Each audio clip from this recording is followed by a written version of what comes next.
नमस्कार, आपण आहोत वडगाव शहरी मतदारसंघामध्ये. वडगाव शहरी मतदारसंघामध्ये बहुजन समाज पार्टीचे अधिकृत उमेदवार डॉक्टर हुलके चलवादी आपल्यासोबत आहेत. आपण त्यांच्याकडून जाणून घेऊयात की मतदानाचा कसा प्रतिसाद मिळतोय.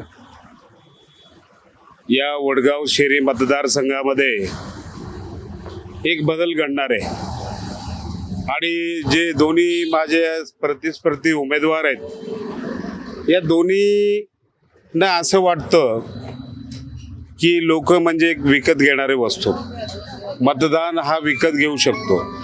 तर मी आज या ठिकाणी सांगू इच्छितो, किती जरी प्रयत्न केला विकत घेण्याचा, परंतु यावेळी लोकांना निश्चित बदल हवा आहे.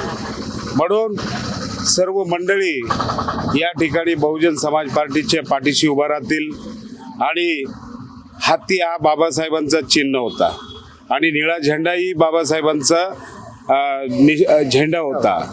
म्हणून सर्व मंडळी या ठिकाणी जरी खुलून येत नसेल, कारण की या दोन्ही उमेदवारांचा दहशत आहेत.